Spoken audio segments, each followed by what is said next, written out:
pequeño aviso parroquial. Nos quedan pocas clases, ya estamos por terminar y se viene un nuevo parcial, un nuevo oral que va a ser el 16 de noviembre. Es decir, la clase que viene no vemos un tema más y la otra se viene el parcial con las teóricas de la clase pasada, de la de hoy, que tiene un montón de contenido, y la del que viene, ¿sí? Así que esto para que todos estén ahí medianamente al tanto de esto.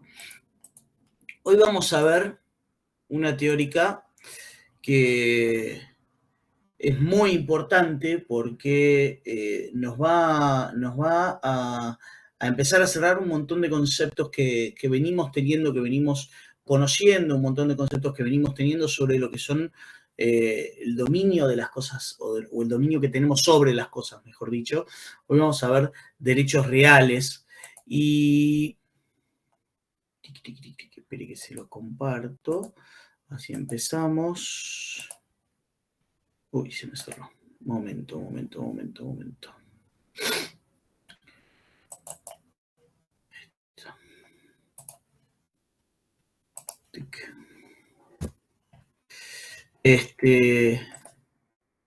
Ahí estoy. Ahí está. Ahí estamos. Bien. Como les decía, vamos a ver los derechos reales. Así que si están todos de acuerdo y tenemos ganas, ya tienen todos el mate, vamos a arrancar con esta que hoy es una teórica bastante larga, ¿sí?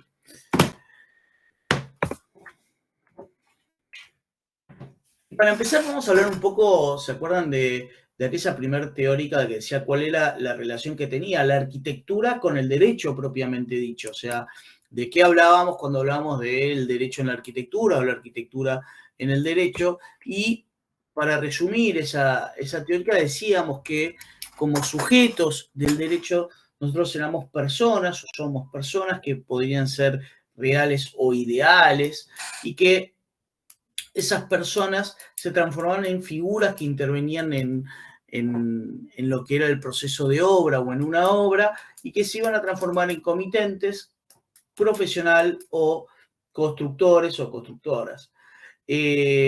También decíamos que existían normas codificadas, que claramente esas normas codificadas eran los códigos.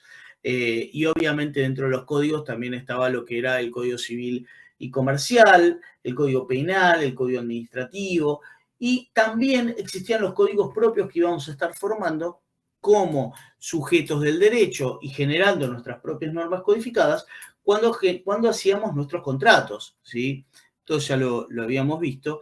Pero también hablábamos del objeto de ese derecho y que el objeto de ese derecho iban a ser las cosas y que esas cosas podían ser naturales, artificiales, reales o abstractas y que terminaban siendo el proyecto de las obras.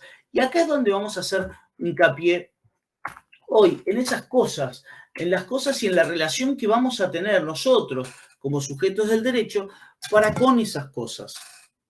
Porque es muy importante entender qué tipo de relación tenemos con todas las cosas propiamente dichas.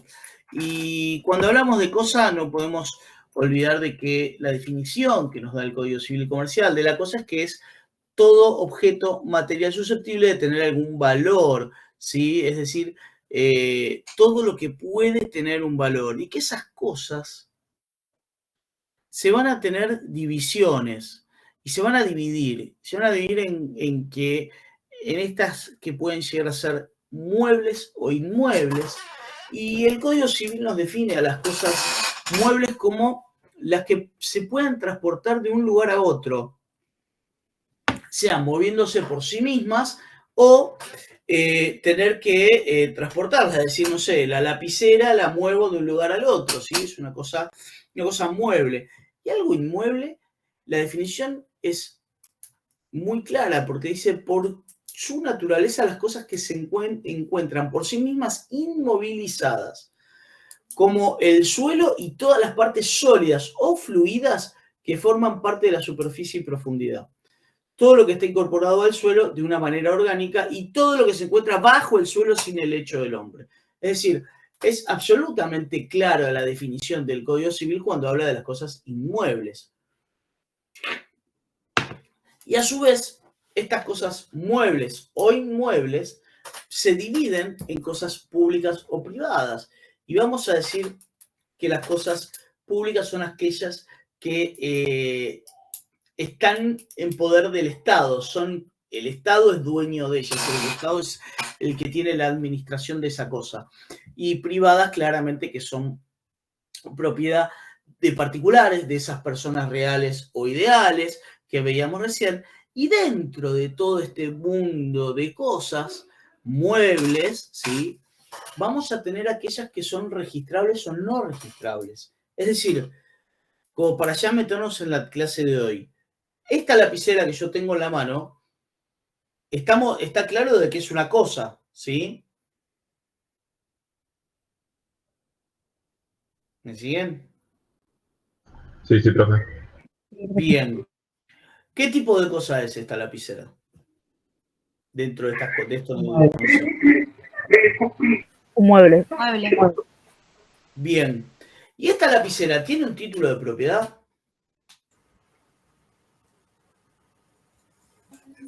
Sí, es privada. No. No. Bien. No vi quién dijo que sí y no vi quién dijo que no. No sé si fue la misma persona. La voz era parecida. Claramente no tiene un título de propiedad, porque en realidad no es que esto viene acompañado con un número que dice que esta lapicera es de Javier Arca, titular de esta lapicera de color roja, blanca, etcétera, etcétera, etcétera. Sino que estamos ante una cosa mueble no registrable. Es decir, son aquellas que no requieren la inscripción en un registro público, ¿sí? Ahora, ¿cómo calificarían a un auto, por ejemplo? A ver, ¿quién se anima? Registrable, bro. Como un bien registrable. ¿Cómo? Es un bien mueble, un auto. Exactamente, es un bien mueble dentro de lo que son los bienes muebles registrables. Entonces estamos ante un bien mueble registrado, que tiene un registro, porque tiene un título de propiedad, tenemos una cédula verde y claramente tenemos una patente que va a identificar a ese vehículo y lo va a hacer distinto a otro de igual característica, porque ese va a ser el mío, ¿sí? Entonces, vamos a decir que esas cosas que veíamos recién se van a clasificar a su vez, en cosas que pueden llegar a ser fungibles o no fungibles, es decir, que se consume con el uso, que se gasta, por ejemplo, el dinero, ¿sí? Se gasta, y lo no fungible es aquello que no se consume con el uso y que no, digamos, no son sustituibles por otras en la misma cantidad de calidad. Por ejemplo, las personas, una obra de arte, un terreno, ¿sí? Si no es lo mismo un terreno en un lugar y en el otro, no es lo mismo una persona que en la otra, decir, bueno, te cambio esta persona por otra. Y a su vez se van a clasificar en consumibles o no consumibles, ¿sí? Por ejemplo, su existencia culmina con el primer uso. Podemos decir que la comida podría llegar a ser un bien consumible, se consume, ¿sí? Se termina.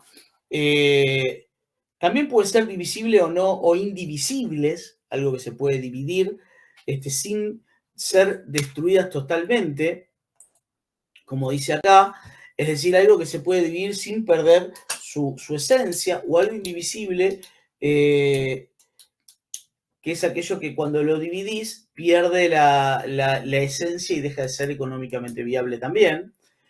Pueden ser principales o accesorias esas cosas, ¿no? ¿Por qué digo principales o accesorias? Digo, un auto. Todos entendemos a un auto, pero les puedo decir, che, ¿las ruedas de un auto son el auto? No, claramente no. No, pero pertenecen al auto. Entonces vamos a decir que las ruedas son las cosas accesorias que va a tener el auto. ¿Me siguen la idea? Claro, sí. Y claramente puede estar dentro del comercio, es decir, tener un valor comercial, tener un mercado que comercie con esa cosa, o que estar fuera del comercio, es decir, que no tenga un mercado para comerciar la cosa. Entonces, un poco de esto es lo que nos va metiendo, como les decía recién, en lo que son este mundo de las cosas que tanto hablan los abogados cuando nos están hablando de la cosa, el coso y del cosito, ¿no? O sea, siempre tenemos esas discusiones con alguien que está metido en leyes y nos habla siempre muy fuerte de todas estas situaciones. Pero bien, vamos a ver algo. ¿Qué es un derecho real? Y vamos a decir que el derecho real es el vínculo jurídico consistente en el derecho que una persona, sujeto activo de este derecho, ejerce respecto a una cosa, a un objeto, de manera directa e inmediata. Es el derecho real, el derecho que yo tengo sobre esta cosa, ¿sí? Ahí ya empieza a aparecer el concepto de derecho real, es el derecho que yo tengo que una persona, ¿sí? Sujeto activo del derecho, como dice acá, ejerce respecto a otra cosa. Es decir, haciéndolo de manera directa y inmediata, con lo que yo tengo con esta lapicera. Pero es muy distinto al derecho personal, porque vamos a decir que el derecho personal es el vínculo jurídico creado entre las personas. Y fíjense lo que dice acá. Dice, el derecho real es aquel tipo de derecho que posee un individuo en relación a algo en particular. Al poder, al dominio, a la autoridad, potestad sobre aquel objeto o cosa, es decir, sobre esta lapicera que yo tengo, que puede tener un determinado valor frente al resto. Por consiguiente, este tipo de derecho concede un poder de carácter directo sobre una cosa en particular. Es decir, es el derecho que yo tengo sobre una cosa en particular directo, y es la relación que yo voy a tener jurídica con esa cosa. Entonces vamos a definir a ese derecho real como el vínculo jurídico entre una persona y una cosa. ¿Me siguieron hasta acá? ¿Vamos bien? Sí. Bien. Ahora bien, para poder entender esto del derecho real, y recién les decía, che, el derecho es esa relación que yo tengo con una cosa, tengo que empezar a diferenciar estas dos palabras que parecen sinónimos, pero no lo son, que son la posesión y la tenencia, ¿sí? Son dos palabras muy parecidas, que las usamos constantemente como sinónimos, pero que en realidad para la ley, para el Código Civil, tienen una diferencia muy marcada. Y vamos a entender esto. Miren, vamos a leer la definición del artículo 1909 y del 1910, que son dos artículos que tiene el Código Civil. El 1909 dice que hay posesión cuando una persona, por sí o por medio de otra, ejerce un poder sobre una cosa. Y voy a pararlo acá y vamos a leer el que está al lado, el de la tenencia. Y dice que hay tenencia cuando una persona, por sí o por medio de otra, ejerce un poder de hecho sobre una cosa. Hasta acá está diciendo lo mismo, ¿sí? ¿Me siguen? Es exactamente lo mismo, pero cambia la frase final de las dos definiciones. ¿Por qué cambia la frase final? Porque en posesión dice comportándose como el titular de un derecho real, lo sea o no. Es decir, que me está diciendo que se comporta como que es el propietario de esa cosa, ¿sí? Y en el otro me dice que y se comporta como representante del poseedor, es decir, reconozco en otro lo que es la posesión, reconozco en otro la titularidad de eso. Y para entenderlo mejor, vamos a ejemplificarlo de esta manera. Cuando yo estoy alquilando una propiedad, ¿sí? no sé, y abro la puerta a esa propiedad o estoy contando de qué es lo que estoy haciendo ahí, voy a decir claramente que estoy alquilando. Y podría ser más específico, le voy a decir que estoy alquilando a fulano de tal, que es el que, de alguna manera, es el titular, ¿no? Entonces, cuando yo estoy haciendo eso, estoy reconociendo, me estoy comportando, fíjense, ejerzo un poder de hecho sobre la cosa, porque yo soy el que abre la puerta de ese departamento, ejerzo un poder, pero estoy diciendo, yo alquilo acá, el dueño es otro. Entonces, y se comporta como representante del poseedor, estoy comportándome como representante de ese poseedor. Ahora, en cambio, de la otra manera, yo puedo tener la posesión de algo, pero fíjense la aclaración como lo dice. Cuando la posesión se ejerce con animus domini, es decir, tengo todo, tengo la lapicera en mi mano, vivo en ese departamento, tengo todo, ostente o no el derecho de dominio, ¿sí? Es decir, muestro o no el título de propiedad,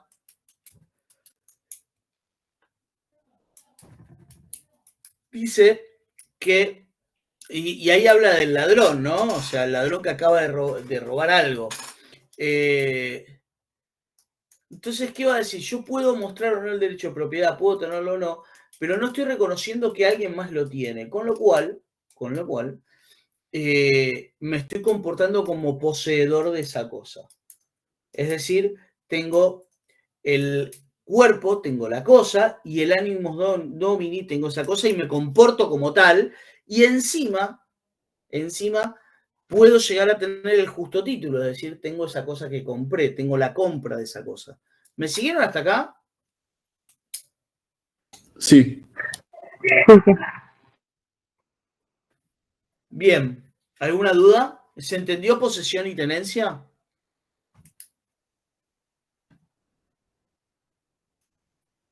Cri.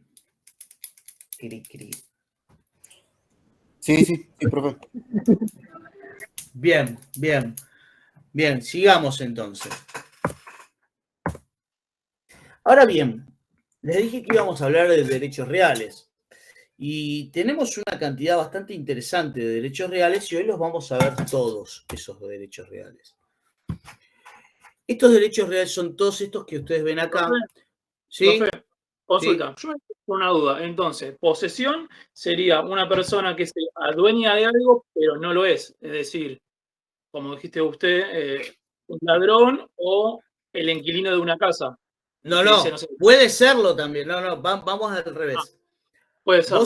El dueño que tiene la posesión de algo, que tiene la posesión real de algo, va a tener el corpus, es decir, esta lapicera, y a su vez me voy a comportar como tal, porque me voy a comportar con ese animus domini de comportarme como tal, y aparte voy a tener justo título, es decir, no sé, tengo un auto, vamos al caso más fácil de un auto.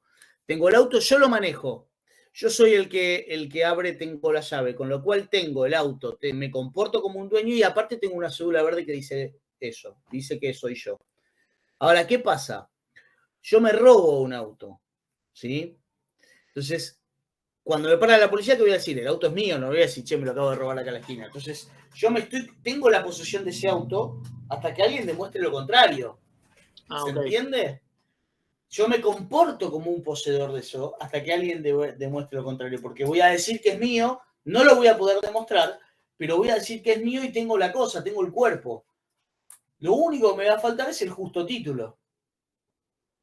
¿Me siguen con la idea? Entonces, por eso habla de, fíjense que dice, vamos a leerlo, cuando la posesión se ejerce con animus domini, quien ejerce se considera dueño de la cosa, es decir, me considero dueño. Ostente o no el derecho de dominio, si lo ostente o no esa cédula verde. Por ejemplo, el ladrón, lo mismo que el dueño de una cosa, son poseedores animus domini, aunque sus posesiones son de diferente naturaleza. ¿Y qué habla del ladrón? Viciosa la primera, legítima la segunda. Porque el ladrón tiene un vicio que no tiene el título de propiedad. ¿Me siguen? Ahí sí. Sí. ¿Se entendió?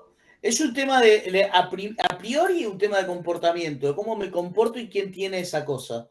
quien tiene en su poder ese cuerpo, ¿no? Y cómo me comporto en función de eso. Y en segundo, cuando tengo que demostrar realmente esa posesión, o sea, ¿cómo la demuestro? Con documentos. Si no tengo esos documentos, lo único que voy a tener, es el animus domini y el cuerpo. O sea, profe, para que quede claro, a ver si entendí, porque ahí también tenía una duda. Pero posesión, entonces, es y se comporta como dueño o algo así. Sí, sí. Sí, está bien. Y tenencia sería que no es, pero se comporta como representante del dueño. Es decir, más fácil en tenencia, reconoces a alguien que es el dueño. Vos tenés la cosa, pero reconoces en otro que tiene el dueño, que es el dueño. Sí, por eso, para asociarlo más fácil y para que se entienda, lo asocié con el alquiler, ¿sí? Claro. Perfecto. ¿Me siguieron? Sí. Bien.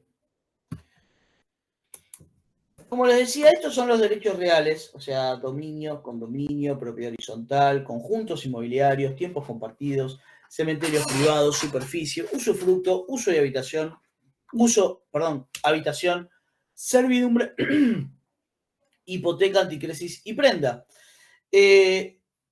Todos estos son los que vamos a ver hoy y se van a dividir a su vez en dos grandes grupos, estos derechos reales. Un grupo van a ser los derechos reales sobre cosa propia, ¿sí? Que van a ser el dominio, el condominio, la propiedad horizontal, conjunto inmobiliario, tiempos compartidos, cementerio privado de superficie.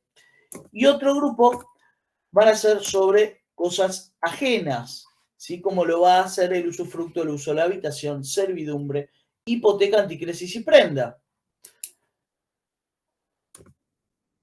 Y a su vez, estos derechos reales sobre cosa ajena se van a dividir en derechos reales de garantía, como lo van a hacer la hipoteca, la anticresis y la prenda.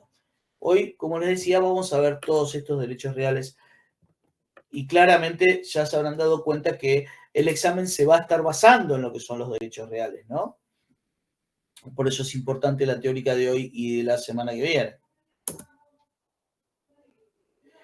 El dominio. A ver, el dominio, vamos a entender al dominio como el principal de todos los derechos reales. Es por el cual se analizaron los derechos reales y es por el cual se desprenden el resto de los derechos reales. Y lo vamos a entender ahora. Fíjense lo que dice el Código Civil y Comercial en cuanto al dominio. Dice que el dominio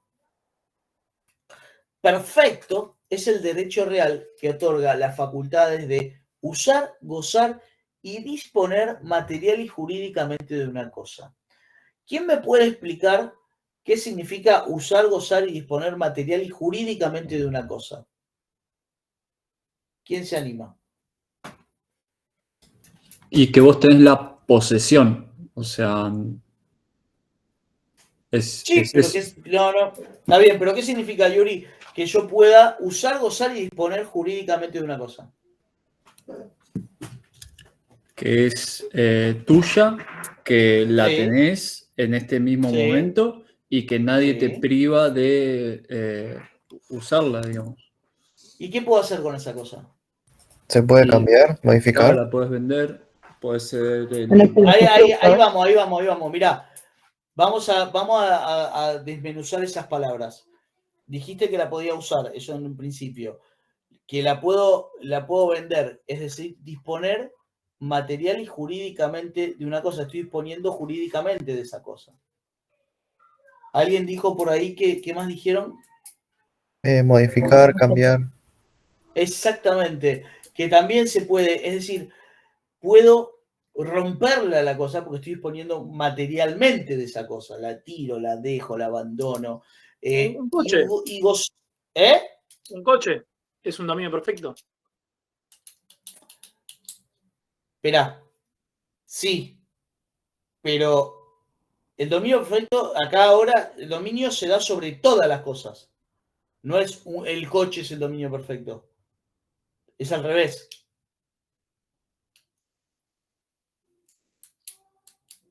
¿Quién habló? ¿Fernando fue? Sí, fui yo. A ver, seguime con esto, Fernando. Una lapicera. Sí. Yo en esta lapicera, ¿puedo usar, gozar y disponer material jurídicamente de la lapicera?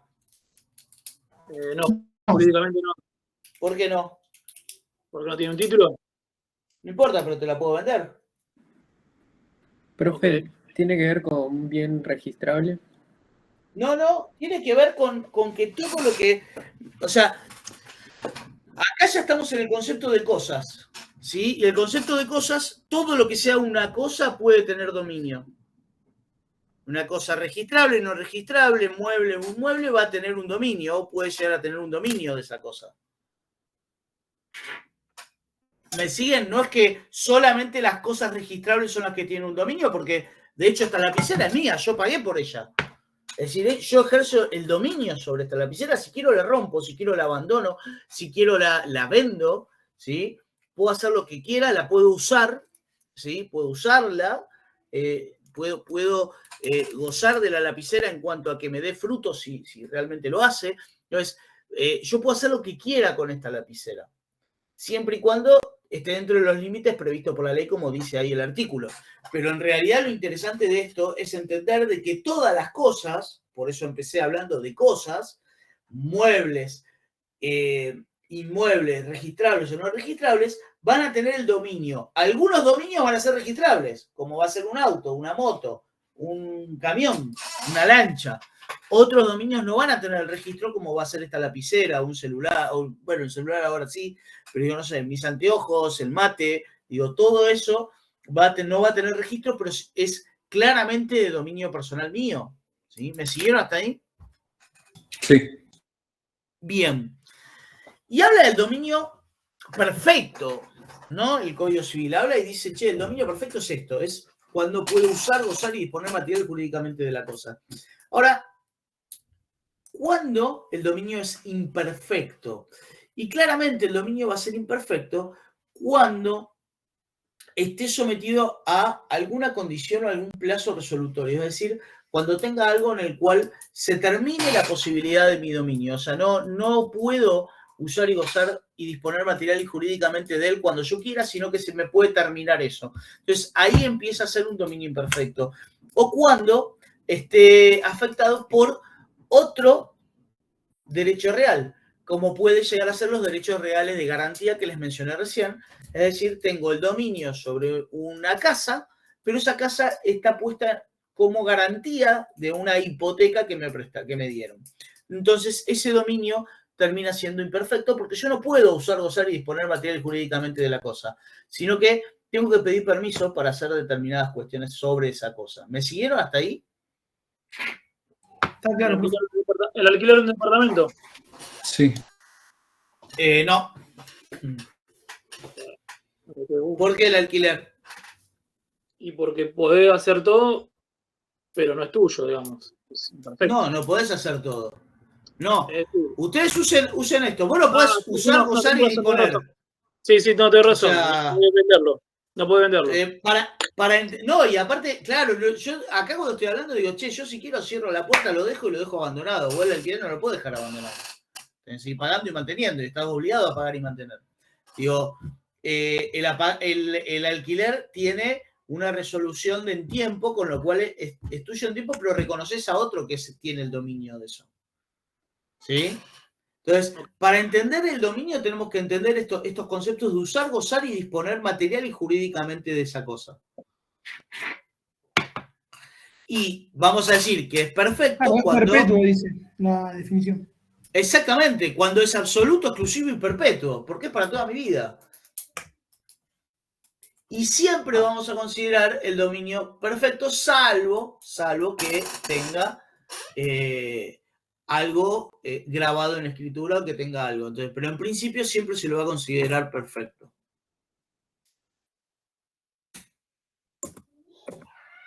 ¿Cuáles son las características de este dominio? Como decíamos recién, es que la principal característica es que es perpetuo, es decir, no tiene límite de tiempo, ¿sí? En el cual se termine, se extinga, ¿sí? Y va a seguir subsistiendo con independencia de su ejercicio. Es decir, no se extingue cuando yo me morí. Mi hijo lo va a heredar, ¿sí? Entonces, todo eso hace de que sea absolutamente perpetuo y vaya heredándose. Es exclusivo el dominio. ¿Por qué es exclusivo? Porque no puede tener más de un titular. El dominio no puede tener dos titulares, tiene solamente un titular. Y esto es absolutamente interesante para tenerlo en cuenta. El dominio es exclusivo. Y también es excluyente. Y acá vienen conceptos y cosas que nos van a empezar a interesar. Dice, el dueño puede excluir a extraños de su uso, es decir, puedo tranquilamente decir, no te presto la lapicera, vieron como niño caprichoso de primaria, digamos, es decir, no presto la lapicera, no te presto mis cosas, bueno, están absolutamente ejerciendo el dominio sobre esas cosas, excluyendo a otro de su uso. Digo, y también, y ya nos vamos metiendo en un mundo que nos va a interesar y que vamos a ver la clase que viene, dice que puedo encerrar sus inmuebles con muros, cercos o fosos, sujetándose a las normas locales. ¿Qué es eso? Cerrar los inmuebles con muros, cercos o fosos. ¿Qué? Por ejemplo, si tenés una propiedad deshabitada, que no quieres que se te meta nadie. ¿Y qué es? Medianera. Exactamente. Ese muro, cerco o foso se va a transformar en lo que va a ser, y vamos a ver la semana que viene, que va a ser la medianería, ¿sí? Y ya el dominio me está autorizando a encerrar mis inmuebles, me lo está generando la posibilidad de cerrar mis inmuebles.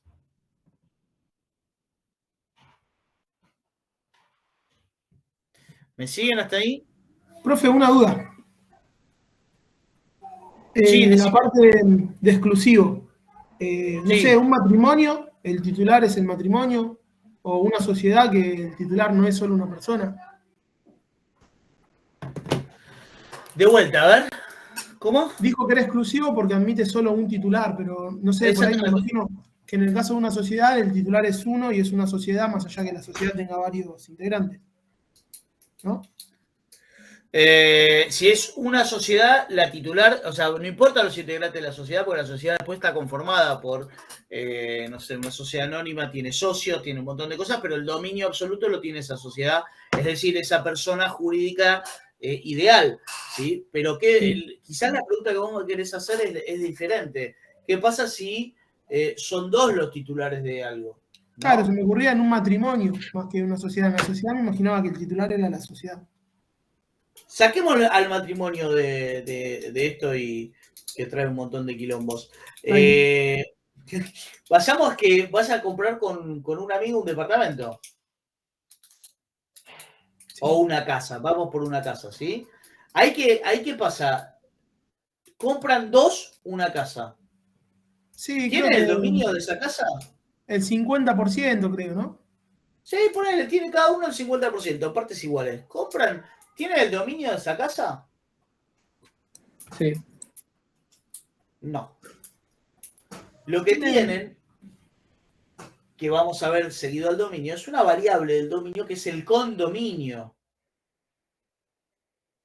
Por eso, el dominio habla solamente de que puede tener un titular.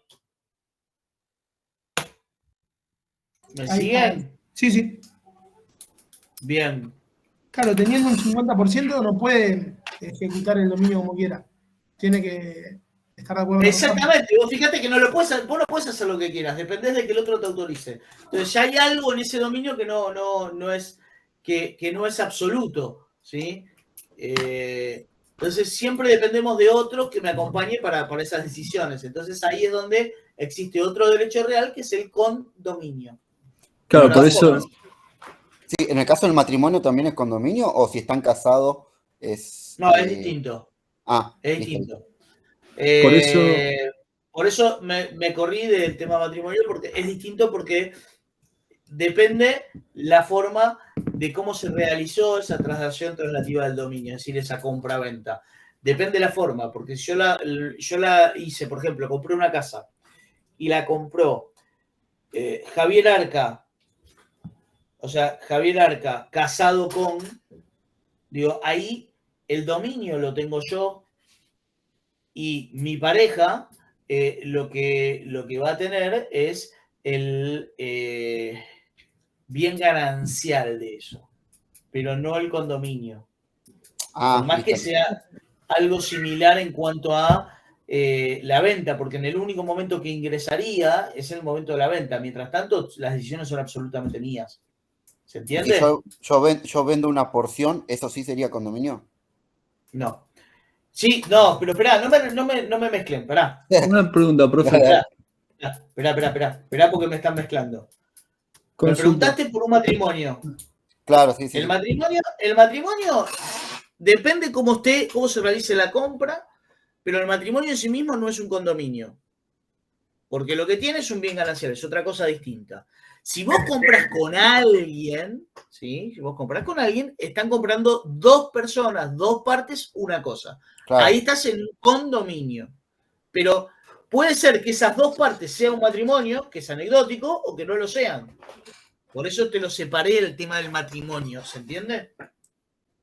Sí. Ahora entiendo. Bien. ¿Quién me había preguntado algo más? Yo, profe. ¿Por eso puso el ejemplo de una casa y no un departamento? Porque, exactamente, por eso puse el ejemplo de una casa y no un departamento, porque el departamento es más complejo. Y lo vamos a ver más adelante con el propiedad horizontal. Tal cual. También parte de las características que tiene este dominio va a ser su extensión, ¿sí? Y va a decir que el dominio de una cosa comprende los objetos que forman un todo con ella o son accesorios. Es lo que decíamos recién, la rueda de ese auto que compré es accesorio al auto, pero conforman el dominio de todos, ¿sí? Yo compro un auto y el volante es accesorio al auto, pero yo soy dueño también de ese volante, tengo la titularidad sobre ese volante.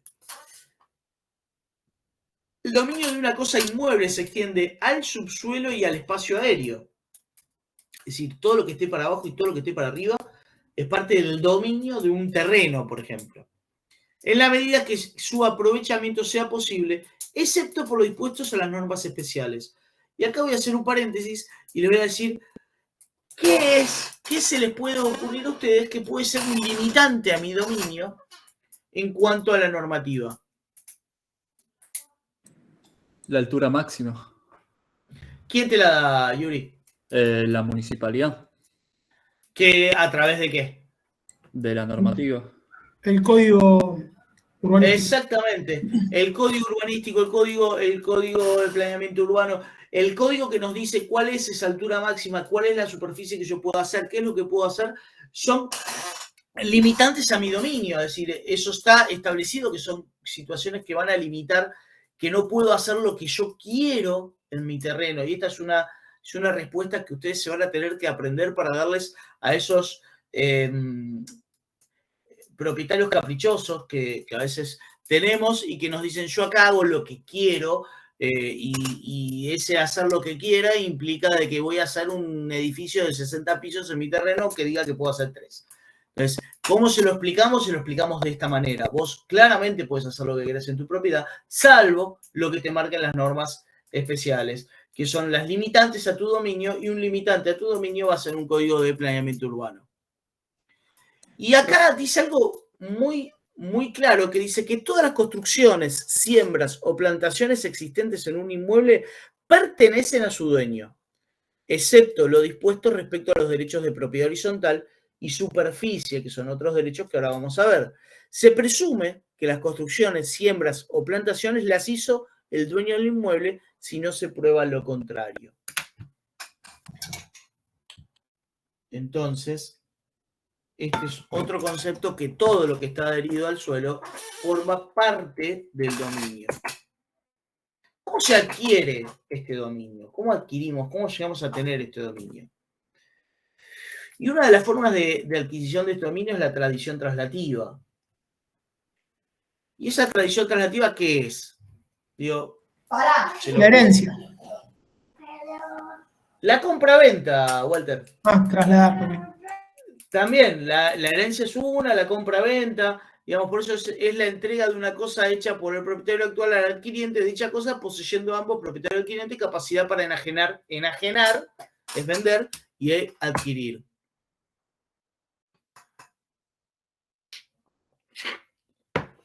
Y acá algo interesante que la tradición translativa tiene, que dice que la adquisición derivada por actos entre vivos de un derecho real requiere la concurrencia de un título y modo suficiente. Se entiende por título suficiente al acto jurídico revestidos de las formas establecidas por la ley, que tiene por finalidad transmitir o constituir el derecho real. Es decir, la tradición posesoria es un modo suficiente para transmitir o constituir derechos reales que se ejercen por la posesión. Lo que me está diciendo acá es que cuando voy a hacer una tradición translativa de algo que esté registrado, necesito que eso cumpla con ciertas formalidades, ¿sí? Por eso habla de que esté revestido por las formas establecidas por ley.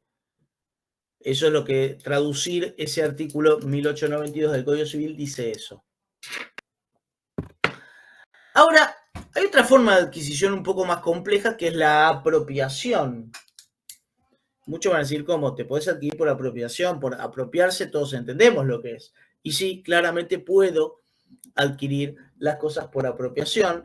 Y dice que la aprehensión de cosas muebles no registrables, interesante esto, no registrables, a diferencia de los muebles. ¿Me voy a la pieza? ¿Cómo?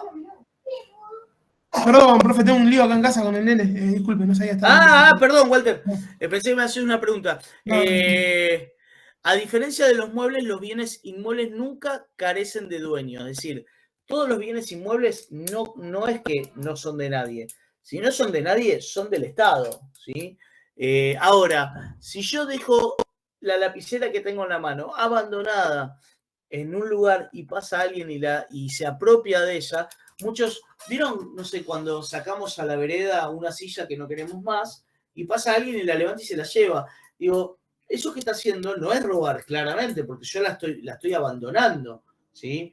Y ese que se la está levantando y se la está llevando, se está apropiando legítimamente de esa cosa y lo está haciendo y está siendo avalado por el Código Civil y Comercial.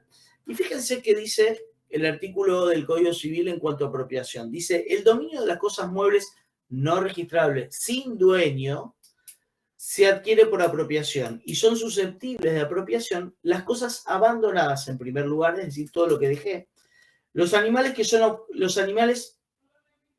objeto de la caza y de la pesca, el agua pluvial que caiga en lugares públicos o corra por ellos, y no son susceptibles de apropiación. Si no me podría apropiar nunca. Las cosas perdidas.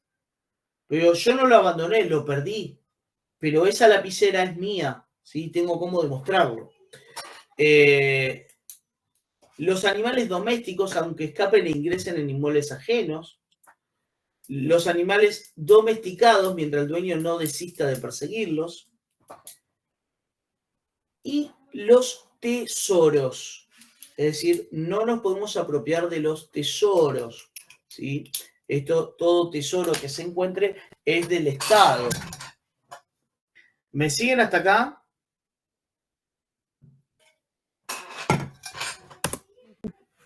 Sí. Sí, por eso las tomas sería algo parecido. Cuando vos querés tomar algo y te sacan a patada. No te puedes apropiar. Claro, pero claramente, por eso es cuando vos estás tomando algo que tiene un privado, digo, ahí no estás adquiriéndolo, estás entrando por la fuerza a querer tomar el terreno. Sí, no es lo mismo. No lo puedes adquirir por ahí, porque tiene un dueño. Okay. Hay otras formas de adquisición que pueden ser esta, que es la transformación. Y la transformación tiene dos situaciones, una de buena fe y una de mala fe, ¿no? Y esto es todo lo que dice acá. Dice, alguien de buena fe con una cosa ajena hace una nueva sin posibilidad de volver a su estado original. Yo siempre pongo el mismo ejemplo, que me parece el más claro, ¿no? Estoy parado viendo trabajar. ¿Todos conocen a Marta Minujín? No, profe. Bueno, voy a tener que empezar a cambiar el ejemplo. Estoy viendo trabajar a una gran artista, que es, en este caso, Marta Minujín. Pero, no sé si gran artista, la verdad, conozco poco de arte, pero estoy viendo trabajar a una gran artista, una artista de estas que es muy volada, muy loca, hace arte con muchos artefactos, muchas cosas, demás, y estoy paradito viendo cómo trabaja Marta Minujín. Y resulta que pasa Marta, que es esta artista, y me dice, ¿me prestás tu lapicera? Claramente le digo que sí, se la doy. Y lo que hace Marta es agarra la lapicera, la parte al medio y la clava en su obra de arte y me dice, listo, ya está, faltaba esto. ¿No? Entonces, ¿qué pasó? Primero transformó mi lapicera en una obra de arte, o sea, en parte de una obra de arte. Entonces ahí se adquirió el dominio de esto por medio de esa obra, digamos, de esa intervención, de esa transformación que hizo con lo mío, ¿sí? Pero hablé de buena fe. También puede haber una situación de mala fe. ¿Y cuál es la situación de mala fe? Que pase Marta Minujín, yo estoy paradito con una lapicera en la mano, me saque la lapicera, la rompa, la ponga ahí, y resulta que esa transformación que hizo de la lapicera, que no puedo volverla al estado original porque me la rompió, yo no la quería hacer. Y para mí tenía un valor. Entonces, acá lo que dice el Código Civil y Comercial en cuanto a eso, dice que hay adquisición del dominio por transformación si alguien de buena fe con una cosa ajena, mediante su sola actividad o la incorporación de otra cosa, hace una nueva con intención de adquirirla, sin que sea posible volver al estado anterior. En ese caso, solo debe abonar el valor de la primera, es decir, lo que va a tener que pagarme Marta Minujín, si yo se la di y hice todo esto, es pagarme el valor de esa lapicera, ¿sí? Si la transformación se hace de mala fe, el dueño del material tiene derecho a ser indemnizado de todo daño. Si no, prefiere tener la cosa en su nueva forma, es decir, si no quiere tener una cosa nueva, es decir, no sé, Marta me dice, bueno, toma, llévate la obra de arte. En este caso debe pagar al transformador su trabajo o el mayor valor que haya adquirido la cosa a su elección.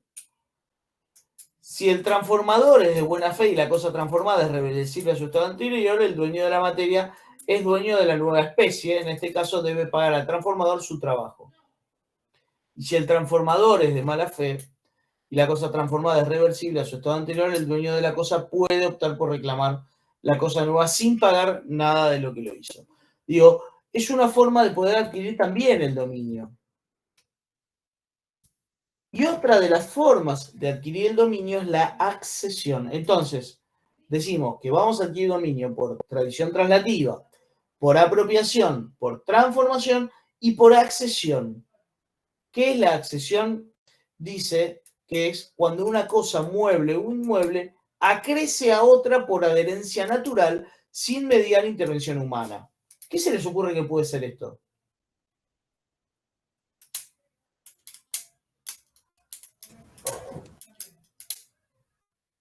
A ver, ¿alguien? ¿Qué se les ocurre?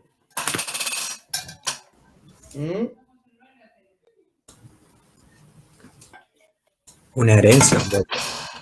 No, ¿por qué? ¿Qué es lo que qué se va a adherir naturalmente sin la intervención humana y a qué se adhiere una herencia? Los maté acá. ¿Qué se les ocurre que, no sé, voy a tirarle pistas? Tengo un terreno y algo que se adhiere a mi terreno sin mediar la intervención humana. ¿Qué podría llegar a ser? Por ejemplo, que crece un árbol y de ese árbol salen limones. Los limones son tuyos, pero vos no interveniste. Todo lo que esté adherido al suelo es mío, pero no se acrecenta el suelo es el mismo. Lo que está haciendo es generando algo accesorio a ese suelo como es una planta.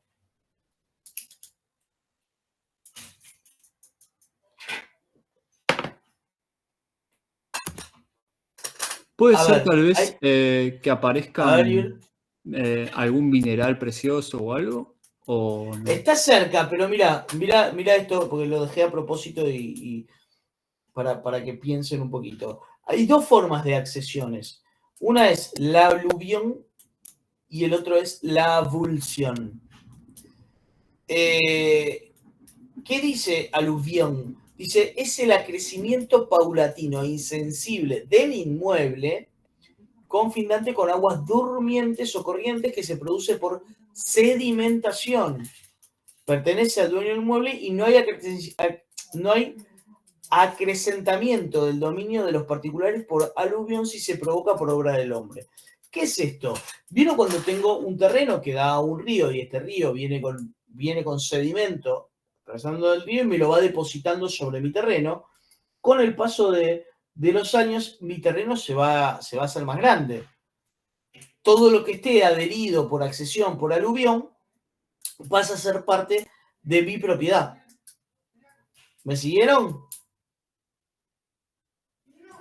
No, Sí. ¿cómo? Yo no entiendo cómo se hace más grande. Porque el río me trae sedimentos, me trae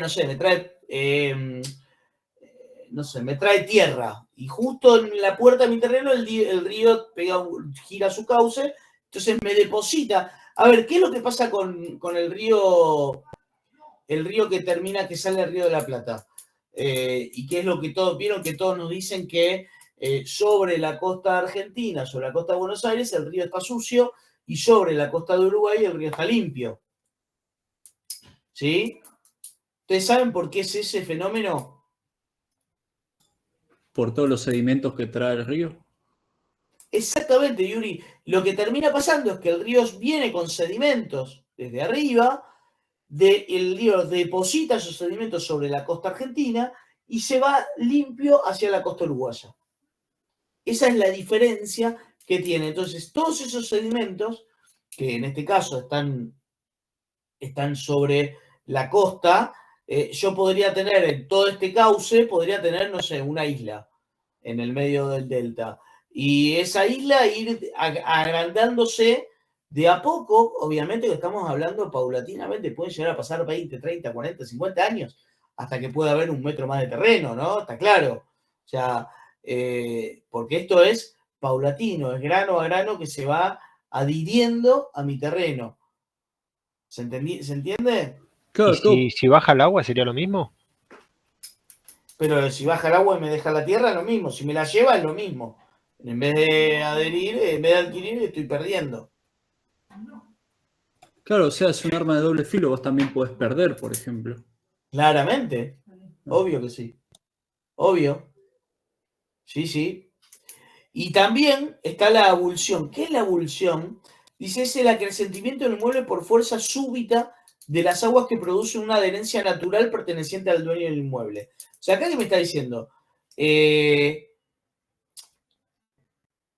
está haciendo algo más bruto, más brusco, ¿sí? Y habla hasta incluso de si se desplaza parte de un inmueble hacia otro. ¿Sí? Perdí 5 metros de costa porque vino toda una oleada y me llevó 5 metros de terreno y me las depositó en el que está enfrente. ¿Sí? Entonces, ¿qué dice? Dice, su dueño, es decir, yo que lo perdí, puedo reivindicarlo mientras no se adhiera naturalmente. Es decir, mientras la otra parte, esos 5 metros de tierra que me sacó a mí, el agua, no se adhiera naturalmente al otro terreno, lo puedo reclamar.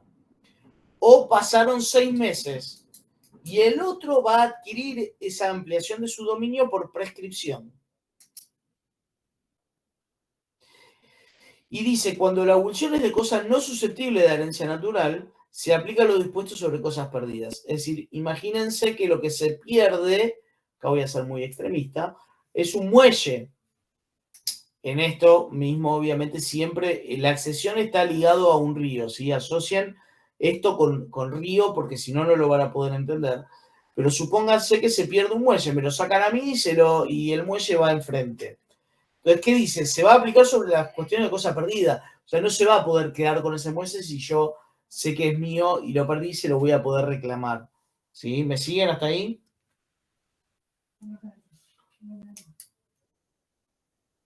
Sí, profe.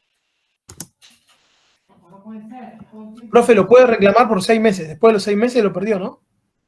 No, eso es la avulsión de un terreno que se adhiere. Lo otro se aplica sobre las cosas perdidas. Okay. Mientras sea algo perdido, no lo puedo tener. Otra forma de adquisición o otras de las formas de adquisición es la percepción de los frutos. Y esto, cuando yo digo esto, todos lo asocian con un árbol, ¿no? O sea, está claro. Y es la forma más fácil de entenderlo, que recién vos decías, che, tengo un terreno, tengo un árbol de limones, todos los limones son míos. Eso queda claro, ¿no?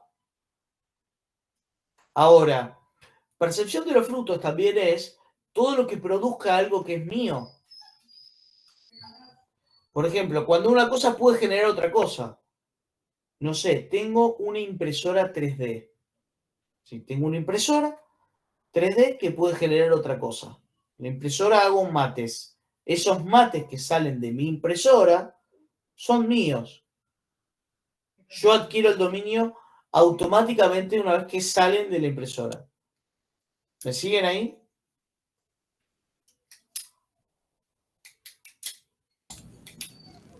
Sí. Bien. Por sucesión, claramente que es el derecho de activos y pasivos con el tema de la herencia, ¿sí? ¿Y por qué dice activos y pasivos? Porque también van a ser hereditarias las deudas, ¿sí?, que uno tiene. Y por prescripción adquisitiva. Dice, es un medio legal para adquirir derechos reales y personales o liberarse de la obligación por el medio transcurso del tiempo. Esa prescripción adquisitiva, muchos la conocemos con la ley de adquisición, es decir, ya hace 20 años que estoy viviendo en el mismo terreno, nadie lo reclamó, nadie lo pidió, puedo iniciar un juicio por prescripción adquisitiva o puedo aplicar lo que es la ley Pierri y demás para poder adquirir el dominio de esto. ¿Cuáles son los límites que vamos a tener a este dominio? Y claramente ya lo vimos, son las normas administrativas, Código de Planeamiento Urbano y de Edificación, entre otros. Y ahora bien, ¿cuándo se termina el dominio? ¿Cuándo se extingue el dominio? Y dice que sin perjuicio de los medios de extinción de todos los derechos patrimoniales y de los especiales de los derechos reales, esto se extingue por la destrucción total de la cosa. Si la ley no autoriza su reconstrucción por su abandono y por la consolidación de los derechos reales sobre cosa ajena. Entonces vamos a decir que la cosa se extingue o sea, el dominio se extingue por destrucción de la cosa, por consumo de la cosa, no sirve más, por colocación de la cosa fuera de comercio, no tiene más valor, no se puede comerciar, nadie puede ser dueño de ella, por abandono y por enajenación, la vendí, o por transmisión judicial. Y atentos acá, esto es un punto muy interesante, la transmisión judicial. Digo, enajenación todos sabemos lo que es la venta, pero la transmisión judicial es el sinónimo de lo que podría llegar a ser la expropiación de una cosa. Es decir, yo tengo un terreno y me lo expropian.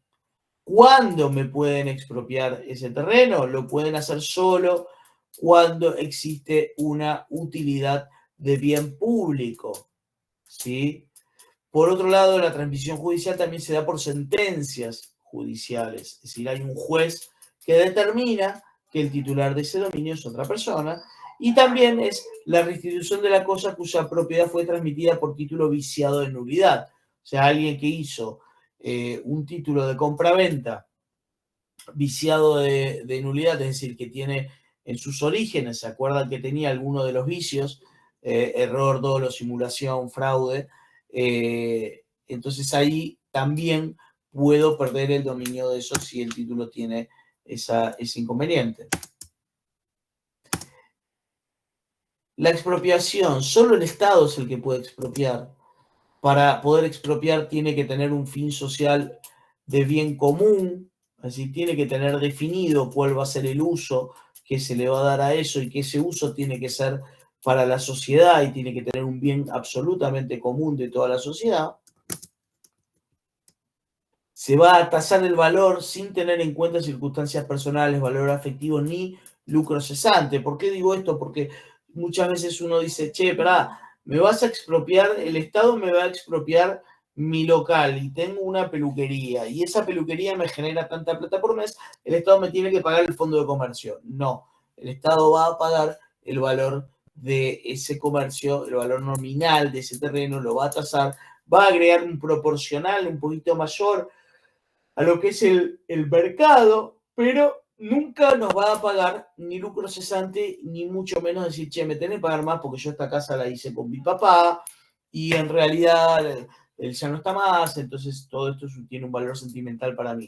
El Estado me va a decir, mira, te voy a pagar esto y ahí voy a hacer una plaza, por ejemplo.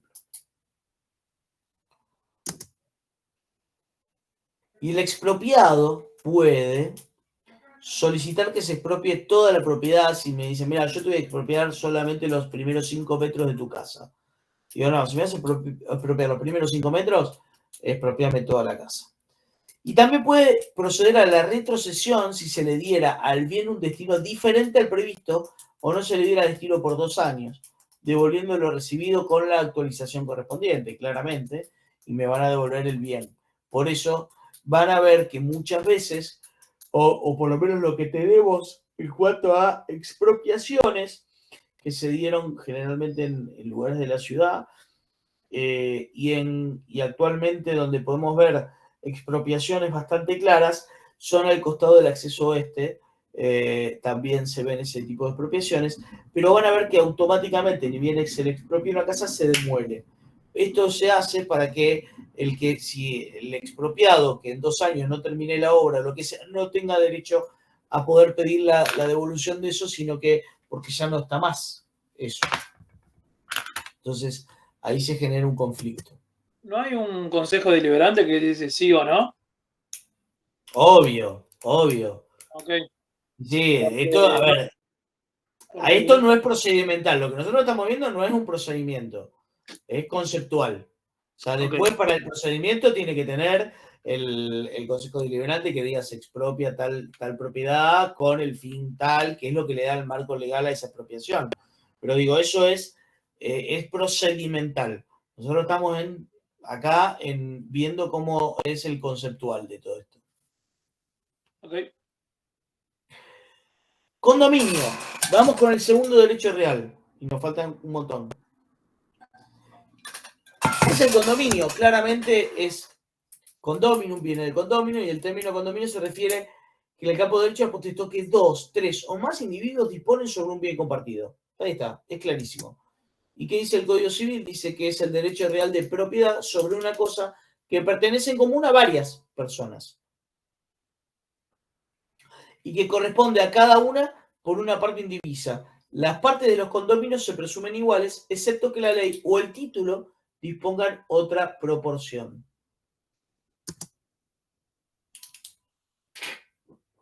El uso y goce. Dice, cada condominio, conjunta o individualmente, puede usar y gozar de la cosa común sin alterar su destino.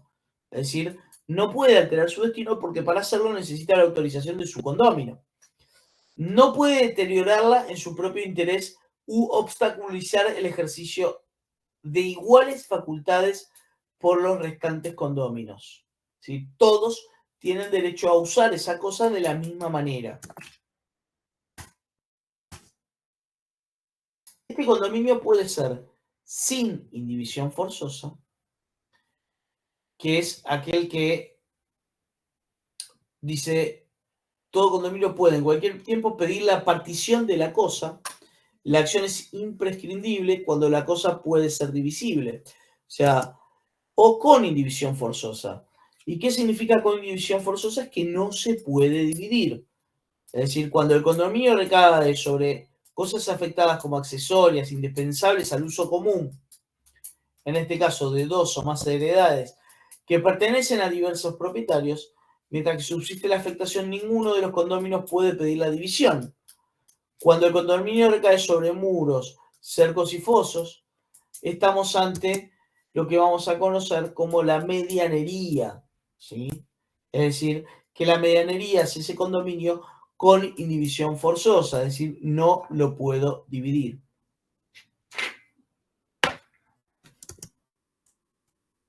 ¿Me siguieron? ¿Hasta ahí estamos bien?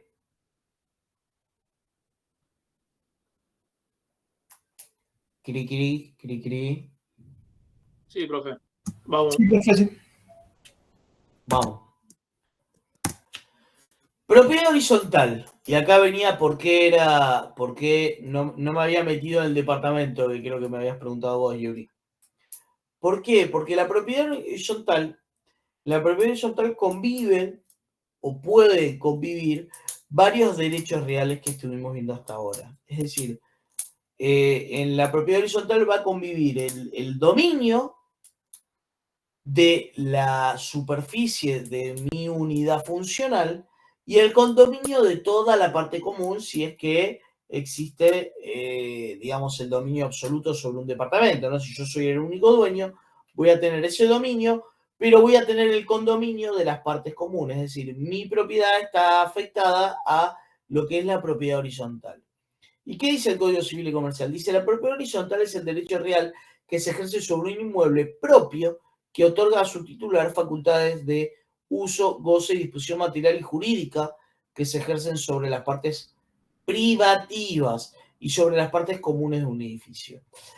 De conformidad con lo que establece este título y el respectivo reglamento de copropiedad, las diversas partes del inmueble, así como las facultades sobre ellas son independientes y conforman un todo no escindible. Es decir, ¿qué es lo que me está diciendo? Vos vas a tener el dominio sobre tu propiedad, el uso, goce y disposición material y jurídica sobre tu propiedad, sobre las partes privativas, pero vas a tener que respetar lo que dice el reglamento de copropiedad sobre las partes comunes porque tenés el condominio sobre esas partes.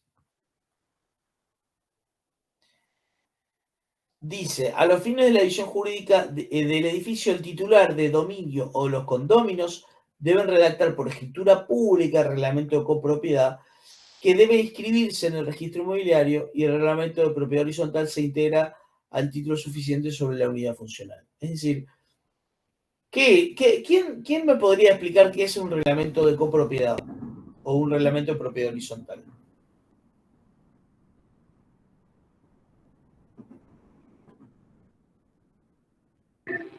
Es el reglamento que rige justamente para todas las personas que habitan esa propiedad horizontal, ese condominio. Exactamente, son las normas, Belén, que tiene toda propiedad que esté bajo el régimen de la propiedad horizontal, que sean normas ya sea para convivencia como para diferentes situaciones que se van a producir o se produzcan dentro de ese edificio y también queda ahí marcado lo que son las superficies de cada unidad de funcionales. ¿Sería una regla de consorcio? ¿Sería, digamos, la regla de consorcio? Es la ley interna de los edificios, claramente. Profe, puede ser también el tema de los barrios privados que tienen sus propias reglas, digamos. Porque barrios privados tiene otro derecho, es otro derecho real. Ah, ok. Pero el barrio privado también tiene un reglamento de propiedad horizontal y también tiene un reglamento de convivencia. Tiene las dos cosas. Pero fíjense, la propiedad horizontal tiene un reglamento de propiedad horizontal, ¿sí? Que es esta ley entre las partes, que es lo que le decía. Vamos a tener una situación de uso, goce y disposición material sobre diferentes partes de este edificio que van a ser. Las partes del edificio va a estar dividido entre partes privadas y comunes. Y el uso, goce, voy a tenerla sobre las partes privadas y sobre las partes comunes. ¿Sí? Es decir, voy a tener un derecho exclusivo sobre mis partes privadas y un derecho común sobre partes accesorias. Y esas partes privadas se van a diferenciar entre unidades funcionales o unidades complementarias. ¿Vamos bien?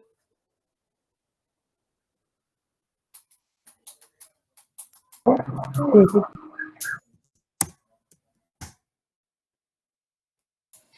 Claramente en la propiedad horizontal vamos a tener cuáles son las situaciones que tiene cada uno, ¿no?, de las partes, es decir, los derechos y obligaciones que vamos a meternos cuando estamos dentro de la propiedad horizontal. Y vamos a decir que vamos a tener derechos de ejercer el dominio sobre la unidad funcional, utilizar las partes comunes según su uso y pertenecer a la asamblea y expresar sus opiniones para el beneficio y la economía. Y las obligaciones va a ser de pagar o abonar las expensas y gastos comunes que tenga ese edificio, respetar el reglamento de copropiedad y mantener y conservar mi propia unidad funcional.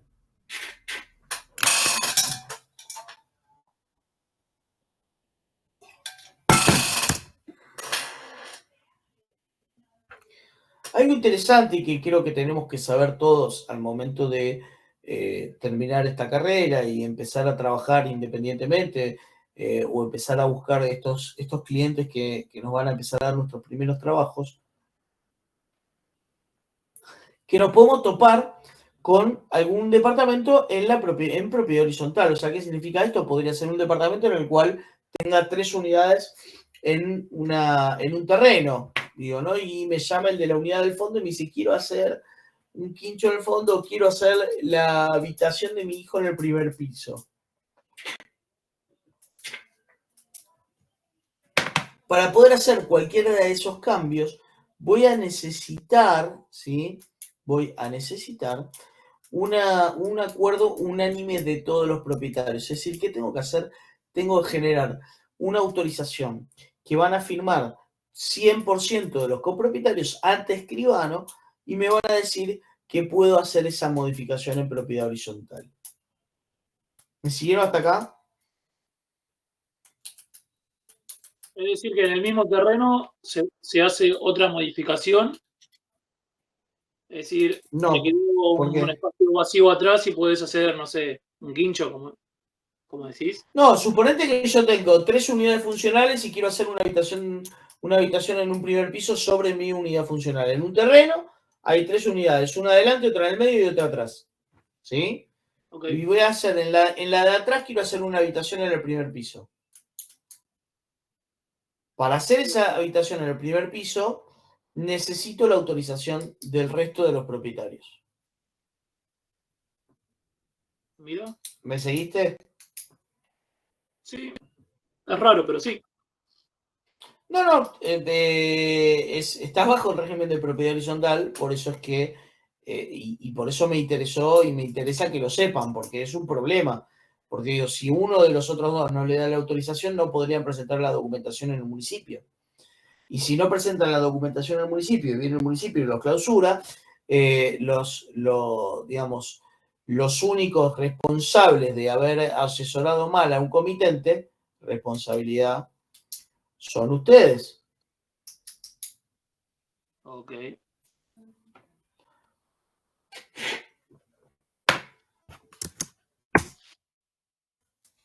Este es un plano de propiedad horizontal que quizás algunos han visto o no. A ver si podemos hacer algo de zoom. Ah, no, se ve en el anterior. Acá tienen un plano de propiedad horizontal. En el plano lo que van a tener son las unidades funcionales. Ahí está. Acá está. Eso es un PH, no sé. Plano de propiedad horizontal, PH, propiedad horizontal. Tal cual. Acá tiene un plano de propiedad. ¿Cómo está marcado este plano de propiedad horizontal? Fíjense que van a tener, por ejemplo, los límites de la unidad funcional. Todos ven mi manito. Es esa línea gruesa que aparece ahí. Si la puedo cambiar la manito. No puedo. Y después adentro cómo está dividido, ¿no? Pero lo que está fuera de la línea gruesa va a ser común. Fíjense el frente, cómo todo el frente, todo el muro medianero aparece como un muro común y es común a todo el edificio. Voy a tener después las cotas, que estas son la típica cota de agrimensor, ¿sí? Y me va a marcar también este plano toda la superficie común que voy a estar teniendo. En este caso, el acceso con las escaleras que sube al primer piso es común porque tengo la unidad funcional 1, la 2 en el fondo, perdón, la 2 acá en el fondo y la unidad 3 está acá arriba, miren. ¿Ven? Esta es la unidad 3. Y después tengo situaciones como ser las terrazas. Fíjense esto, para que se entienda, ¿no? Miren, ven acá que dicen MC exterior, ¿sí? Ese MC exterior está diciendo muro común exterior. Lo que está diciendo es que ese muro va a ser común, aunque esté adentro del límite de la unidad funcional, ¿ven? Entonces, ¿qué significa eso? Que todo arreglo que se tenga que hacer en este muro tiene que intervenir el consorcio. No podemos cambiar el color de ese muro, no podemos no podríamos suponer así, quieren cubrir esta terraza, no lo pueden hacer. Necesitan la autorización del resto de los propietarios para poder hacer esas intervenciones.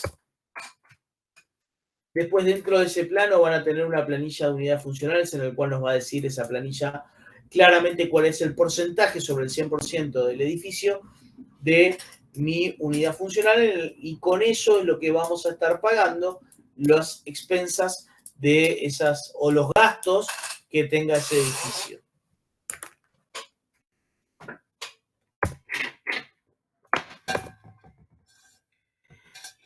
Y acá aparece otro concepto nuevo que es la prehorizontalidad. ¿Qué es la prehorizontalidad? Nosotros para dividir en propiedad horizontal generamos el plano de mensura que le mostré recién, eso se presenta, después se inscribe ese plano de mensura y el escribano termina haciendo el reglamento de copropiedad en función del plano de mensura. Pero bien, ahora ¿qué pasa? Todos conocemos lo que es la venta en pozo, ¿no? O sea, que es esa venta cuando el terreno no está terminado y demás. Y también conocemos lo que podría llegar a ser grandes estafas de venta en pozo, en el cual no venden varias veces el mismo departamento, se generan esas situaciones complejas. El Código Civil y Comercial lo que generó fue una situación de prehorizontalidad, es decir, algo previo a conformar la propiedad horizontal y que nos va a garantizar de que lo que estamos vendiendo está en norma. Mejor dicho, no en norma, sino que es una unidad funcional que no se va a vender dos veces y que me va a dar una garantía de constructibilidad. Por ejemplo, ¿qué es este concepto de prehorizontalidad? Un seguro obligatorio. Es un seguro que va a tener, dice, para poder celebrar contratos sobre unidades construidas o proyectadas, es decir, todavía ni siquiera le empecé la obra, bajo el régimen de propiedad horizontal, el titular del dominio del inmueble debe constituir un seguro a favor del adquiriente. Es decir, yo soy un desarrollador que acabo de comprar un terreno y tengo 10 unidades funcionales. Y viene alguien y me quiere comprar una unidad funcional. Lo que voy a hacer, como todavía ni siquiera empecé a construir, es venderle esto bajo el régimen o bajo el concepto de la prehorizontalidad. Y ese concepto de prehorizontalidad no es ni más ni menos que un seguro que le voy a dar a esa persona que me está comprando, que ese seguro obviamente lo voy a estar pagando yo. Dice, es para el riesgo del fracaso de la operación de acuerdo a lo convenido por cualquier razón y cuya cobertura comprenda el reintegro de las cuotas abonadas con más un interés retributivo o en su caso la liberación de todos los gravámenes que el adquiriente no asume en el contrato preliminar. El incumplimiento de la obligación impuesta en este artículo priva al titular del dominio de todo derecho contra el adquiriente, a menos que cumpla íntegramente con sus obligaciones pero no priva al adquiriente de sus derechos contra el enajenante. Es decir, esto lo que está haciendo digamos, este concepto de prehorizontalidad es darle garantías a la parte compradora por medio de alguien que esté asegurándole esa unidad funcional y que esa unidad funcional no podría tener dos ventas, es decir, no podría tener doble garantía, ¿sí? ¿Me siguen? ¿Quedó claro el concepto?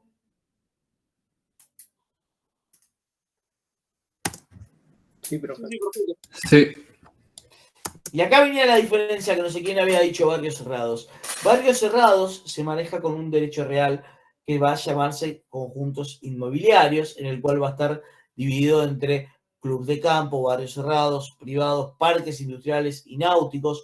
Todo eso va a ser el concepto de conjuntos inmobiliarios. Fíjense, son conjuntos inmobiliarios los clubes de campo, barrios cerrados o privados, parques industriales, empresariales o náuticos, o cualquier otro emprendimiento, y ojo acá, que esa es una de las diferencias en lo que es el concepto de PH, de propiedad horizontal, y de barrio cerrado, que tiene una situación urbanística independiente del destino de vivienda, es decir, tiene toda una urbanización dentro de ese barrio, ¿sí?, que claramente lo diferencian de lo que podría llegar a ser una situación de propiedad horizontal. Son elementos característicos, como dice el 2074, de estas urbanizaciones, cerramientos de las partes comunes y privadas, estado de indivisión forzosa y perpetua de las partes, lugares y bienes comunes, reglamento por el cual se establecen órganos de funcionamiento. Ojo acá, antes les dije que para poder construir o modificar algo en la propiedad horizontal necesitaban el 100% del consorcio, ¿se acuerdan? Bueno, acá ¿qué hace? Acá, a diferencia de eso, crea un órgano de funcionamiento, ¿sí?, como sea, no sé, un departamento de arquitectura podría llegar a ser, en el cual tienen que autorizarnos la construcción y con eso nos damos vuelta y vamos al municipio y llevamos. O sea, es otra de las grandes diferencias que tiene el conjunto inmobiliario en cuanto a lo que es la propiedad horizontal. Claramente es una variable de la propiedad horizontal porque va a dividir en unidades funcionales cada uno de los terrenos.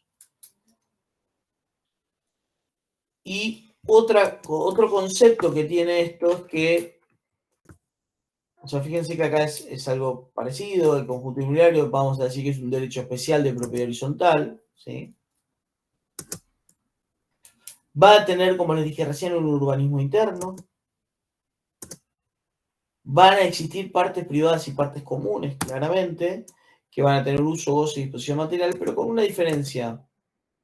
Las partes comunes, ¿sí?, que son las vías de circulación, accesos, etcétera, no puede existir la posibilidad de que no la podamos usar un 100%, es decir, que para poder usar alguna de las partes comunes tengamos que pagar una membresía o tengamos que participar de otra situación, y esa es otra de las grandes diferencias que tiene con la propiedad horizontal, porque la propiedad horizontal todos los propietarios tienen derecho a usarlo igual manera las partes comunes del edificio. En este caso puede existir alguna diferencia en cuanto al uso de esas partes comunes, ya que ese uso puede llegar a estar o va a llegar a estar limitado por el resto de los copropietarios y a decir, bueno, vos lo querés usar, me lo tenés que pagar o tenés que tener una membresía. Y el caso generalmente que se da de estos tipos es el de, no sé, podría llegar a ser el de un golf dentro de un barrio cerrado, y no todos pueden participar de ese golf, sino solo los que paguen la membresía mensual, anual, lo que sea, para poder participar de ese golf.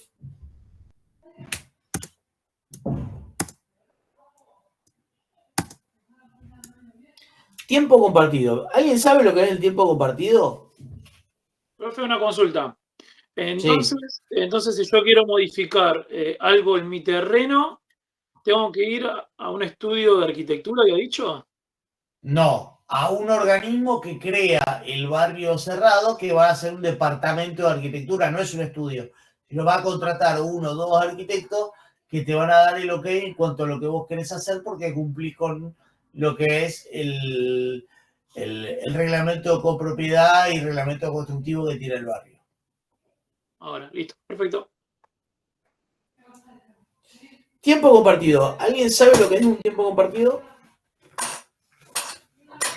Son como de departamentos viaje. o habitaciones, claro, que como que te turnás con los propietarios, entre comillas, de esos lugares, digamos. Tal cual, Belén. Es una situación de turnos. Y es una situación de turnos en el cual vos vas a comprar un tiempo. Es decir, un tiempo de uso.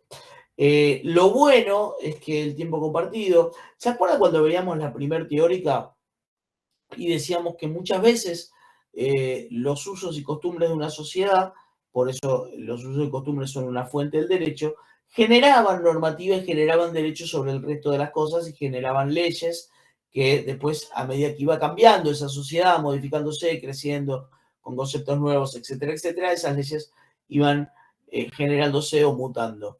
Acá lo que estamos es ante una situación de esas en el cual en la época de los 90 se compraba mucho los tiempos compartidos y no estaban legislados en la República Argentina. Por suerte, en el 2015 se incorporó el concepto de tiempo compartido al Código Civil y Comercial y esto hace de que tengamos una defensa o podamos tener una defensa ante cualquier incumplimiento de esa compra que estamos haciendo. ¿Qué es lo que compramos? Compramos un tiempo para usar. Es decir, compré una semana para usar en un edificio en Calafate, por ejemplo, no sé, por decir algo. Esa semana de tiempo compartido es la semana que yo voy a tener para poder usar, gozar y disponer de él, ¿no? O sea, de hecho puedo venderla esa semana de tiempo compartido.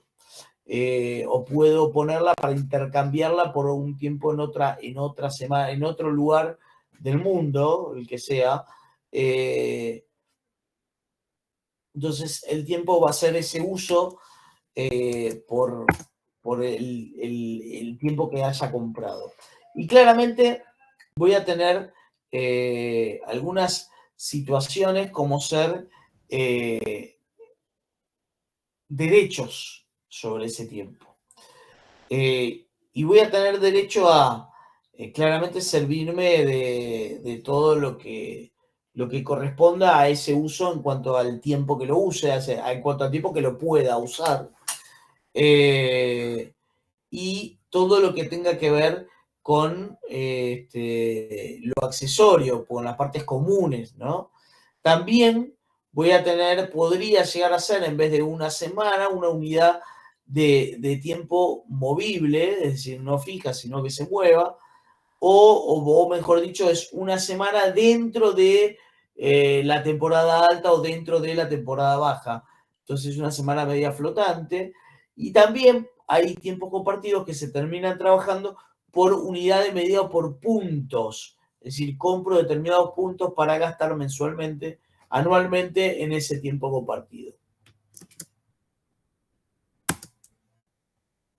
Cementerios privados. El cementerio privado, todos sabemos lo que es un cementerio privado, pero lo interesante del cementerio privado es que en el título de propiedad ya dice que sus terrenos son para inhumar restos humanos.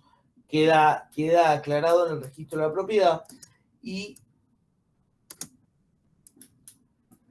no se puede usar para otro fin.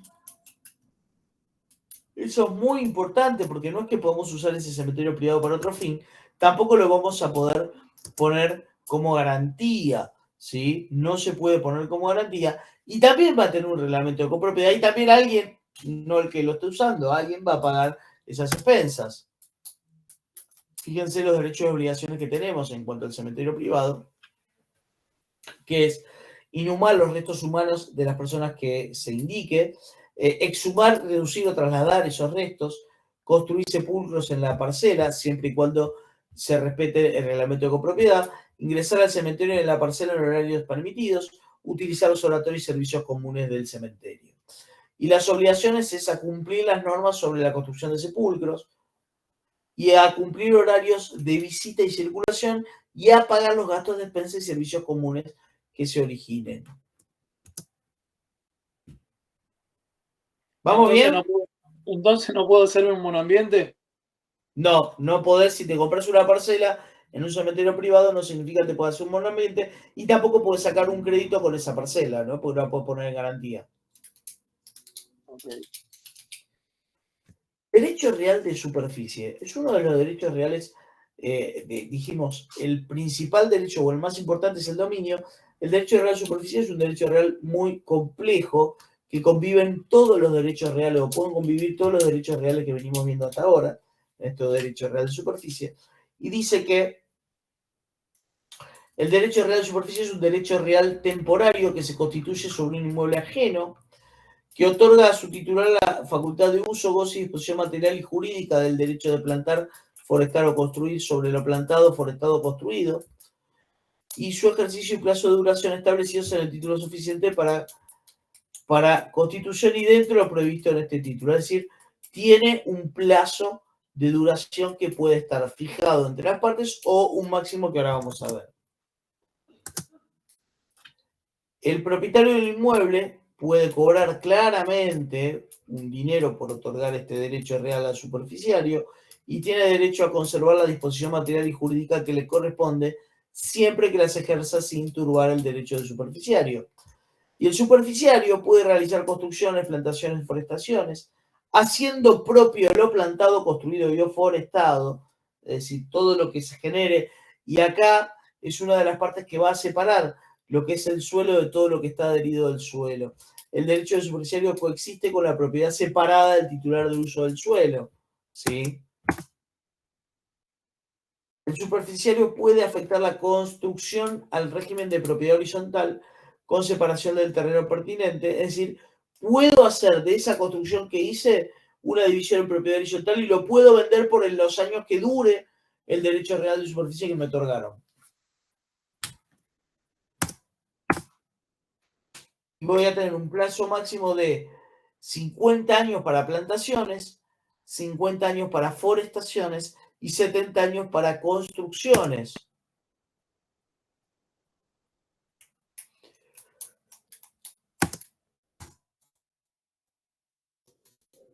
¿Cómo se extingue? Claramente es por el no uso de esa superficie por 10 años, por el vencimiento del plazo, si se vencieron el plazo y se cumplió lo que se había pactado.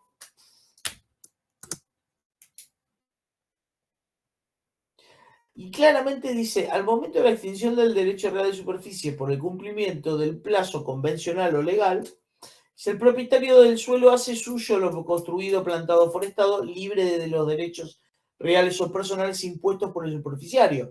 Es decir, si el superficiario vendió esos departamentos, los vendió bajo el régimen de propiedad horizontal que el derecho real de superficie le permitía, pero automáticamente al terminar ese plazo, 70 años, que va a ser heredado claramente, mis herederos van a tener la propiedad de vuelta completa con la construcción que se hizo.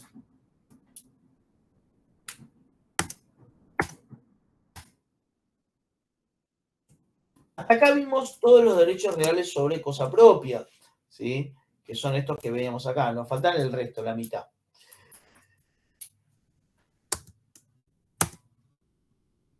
Que los vamos a ver ahora. Usufructo. Y acá para entender derechos reales sobre cosas ajenas, profe.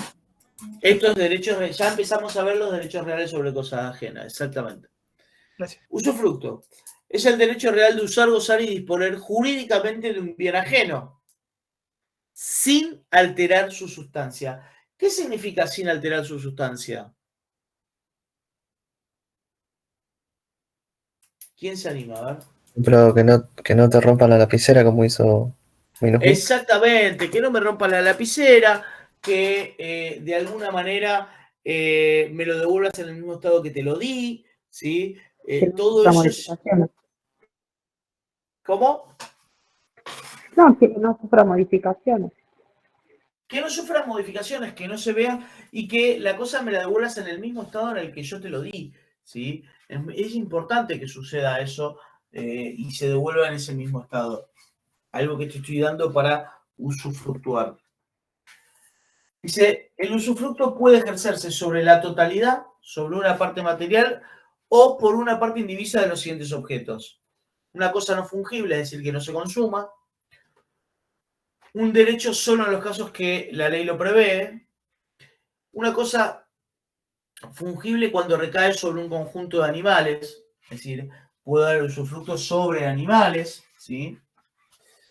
Y el todo de una parte indivisa de una herencia cuando el usufructo es de origen testamentario. Es decir, muchas veces lo que suele suceder en usufructo, lo habrán escuchado, cuando, no sé, mi mamá me transmite o nos transmite a mis hermanos y a mí el título de propiedad de la casa, pero se queda con un usufructo vitalicio sobre esa propiedad. Es decir, ella me va a decir, ustedes van a ser son los titulares van a tener el condominio de esta propiedad, pero yo voy a tener un usufructo vitalicio. Es decir, hasta que yo no me muera no van a poder hacer lo que quieran, básicamente, ¿no?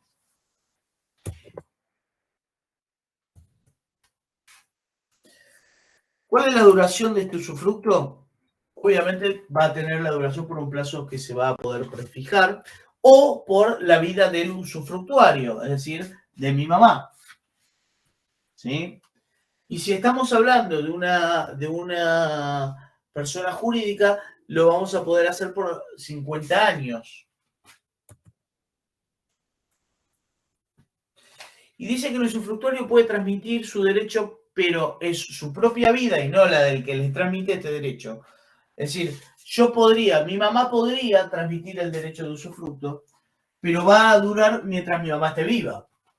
Si mi mamá se muere, el usufructo que ella generó hacia otra persona automáticamente se cae. ¿Se entiende?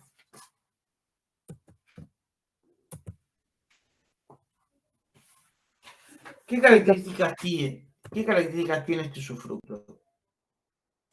Digo, el usufructuario va a realizar a su costa las mejoras de mero mantenimiento. Es decir, mi mamá va a realizar las mejoras que requiera la unidad funcional, que sean producto de un mantenimiento normal y natural.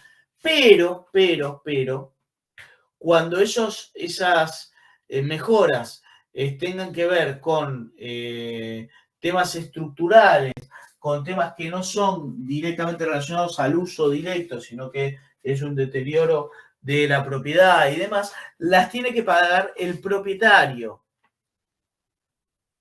Mi mamá va a tener que pagar, sí, lo que son los gastos, impuestos, tasas y todo eso, lo va a tener que poner al día y claramente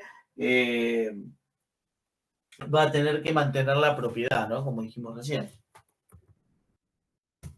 ¿Y cuándo se extingue? Por la muerte del usufructuario, si se murió mi mamá.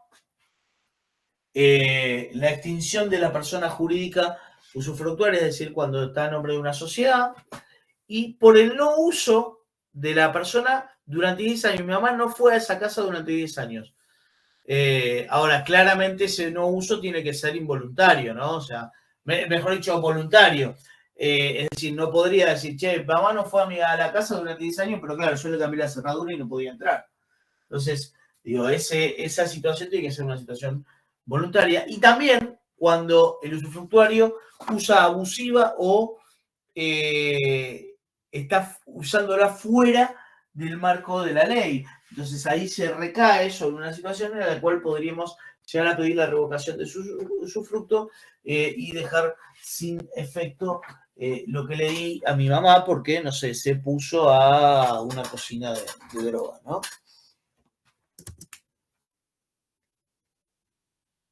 Ahora bien, ¿qué puede hacer mi mamá con... Pues supónganse, vamos a poner un claro ejemplo para entender estos tres conceptos.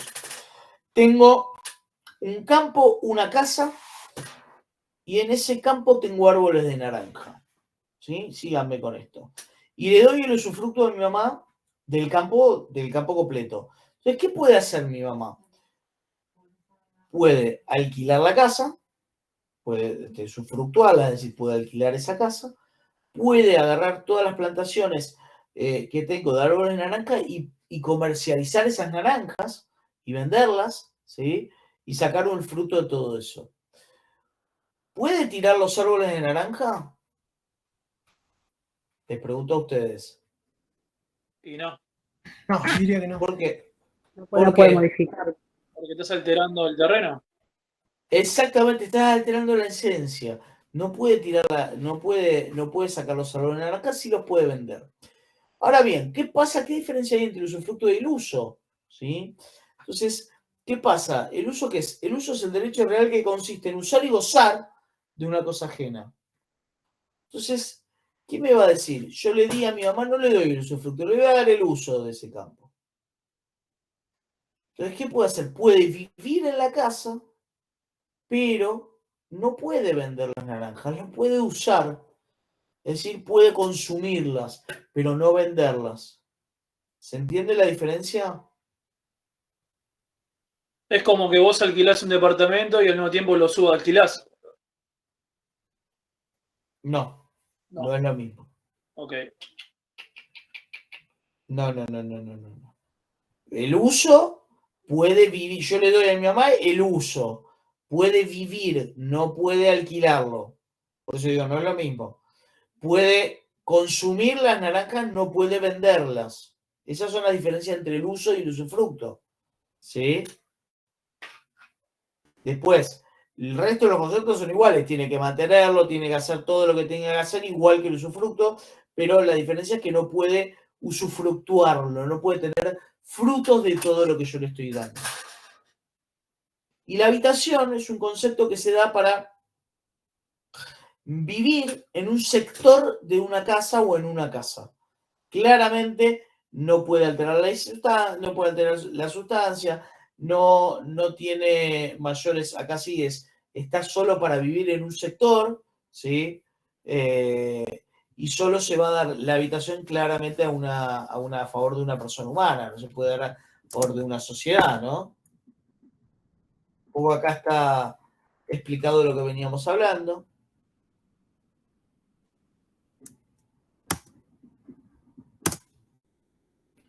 Servidumbre.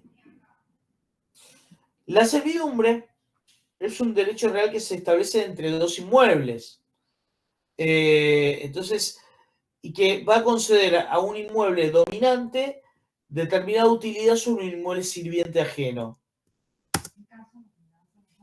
¿Cuál es el objeto de una servidumbre? Claramente es servirse de una parte o la totalidad del otro inmueble ajeno. Y vamos a tener servidumbres reales y servidumbres personales. La servidumbre real vincula a dos inmuebles independientemente y la servidumbre personal se constituye entre una persona física con un inmueble.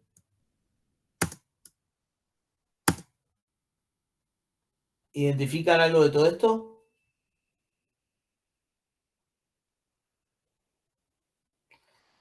Cada vez que se hacen este tipo de situaciones, como son, por ejemplo, en este caso el gasoducto, se van a hacer servidumbres para poder cruzar por diferentes campos. Hay dos opciones, o se hace una servidumbre de uso en el cual el campo le otorga ese uso para tenérselo, o se expropia directamente la franja de terreno para poder hacerlo.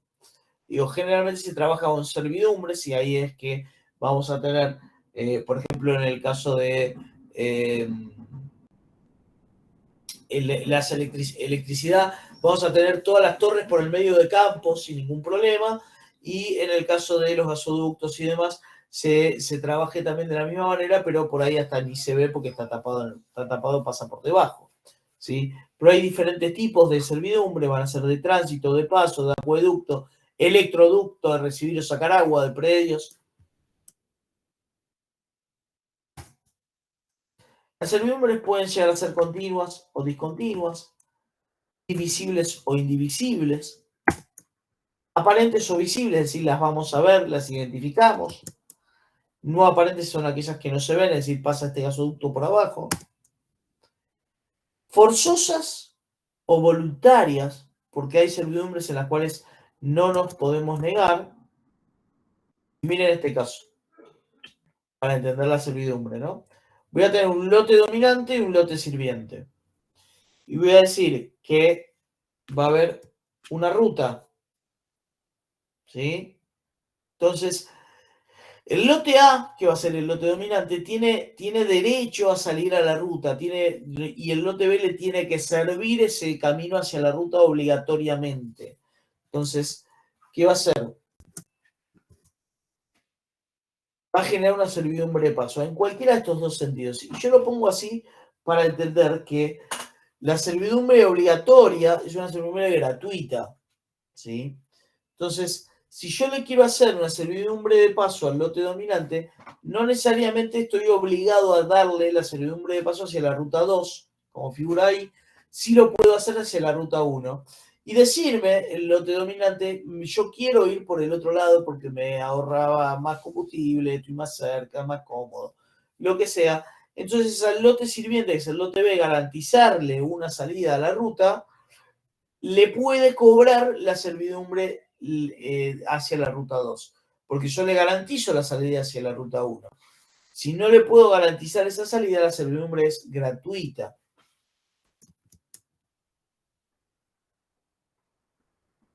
Es decir, si es de carácter obligatoria, no puede ser onerosa. ¿Cuándo se extingue la servidumbre? Cuando claramente existe alguna nulidad, alguna resolución o rescisión del derecho real. Cuando se venzan los plazos, si se da por un tipo de plazos. Por prescripción, si el propietario del fondo dominante no hace uso de su derecho real durante 10 años. Por confusión, porque compré el lote dominante, entonces somos los mismos propietarios. Entonces no necesito que darme permiso a mí mismo. Por renuncia, el propietario del fondo dominante renuncia a su derecho de servidumbre por imposibilidad de uso y por el no uso por persona alguna durante 10 años.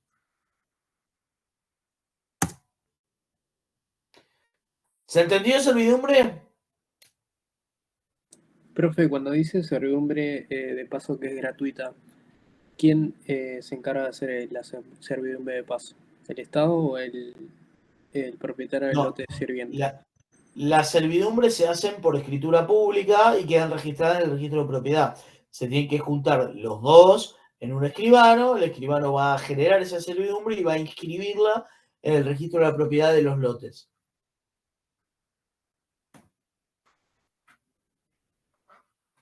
¿Se entiende? Sí, profe. Sí, profe.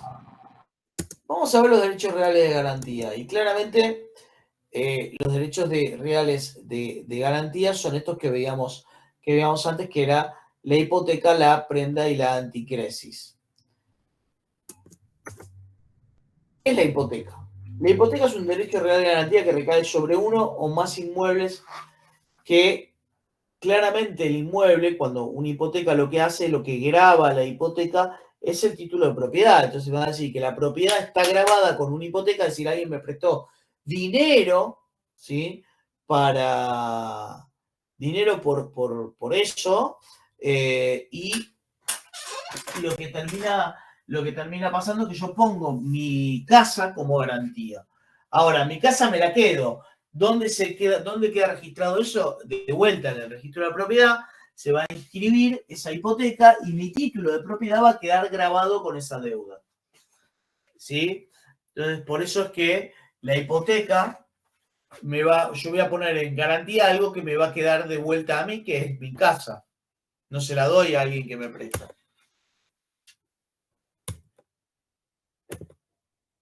Y algo interesante es que, ¿qué pasa si no pago esa hipoteca? Y acá el concepto generalmente que tenemos es que si uno no paga la hipoteca, el banco se queda con tu casa, ¿no? Es el concepto que tenemos, no lo pagás y el banco te sacó tu casa. La remata, ¿no, profe? ¿Puede ser? Exactamente, ejecuta la propiedad, o sea, se ejecuta por remate judicial. ¿Por qué se ejecuta por remate judicial? Imagínense que el banco se queda con, no sé, las 10.000 hipotecas que entrega al año, no sé por decir algo, ¿no?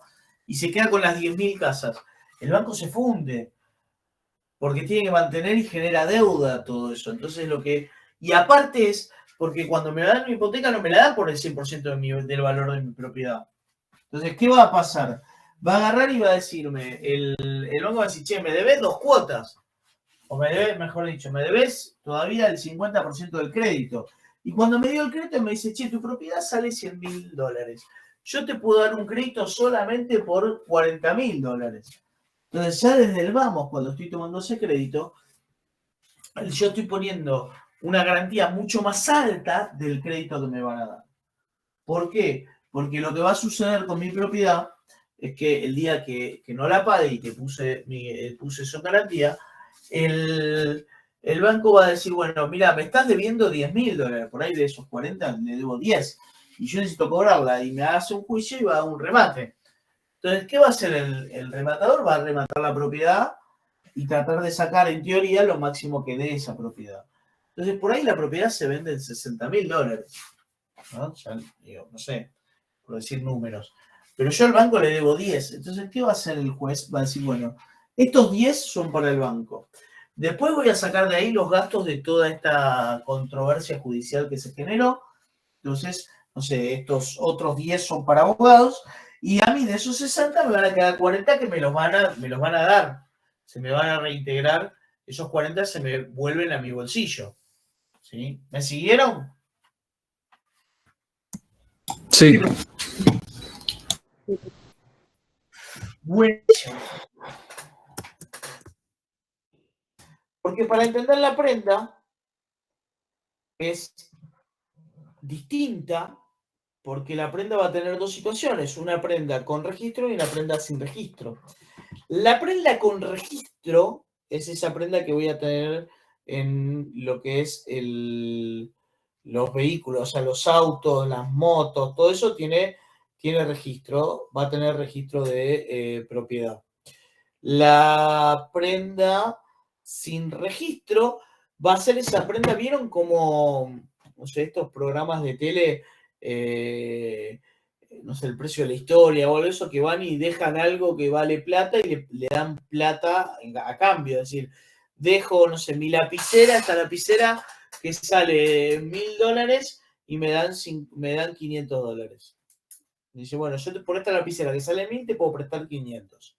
Entonces yo dejo esta lapicera, me llevo 500, al tiempo vuelvo a buscarla y me van a cobrar obviamente los intereses y voy a... Se empeña. Es un empeño, es una prenda, la prenda es un empeño. Entonces, y me la voy a llevar si pagué todo lo que tenía que pagar. El acreedor tiene que, claramente no la puede usar mi lapicera y tampoco lo puede, y también tiene que mantenerla la lapicera. Y si tiene que hacer algún tipo de mantenimiento, lo tiene que hacer.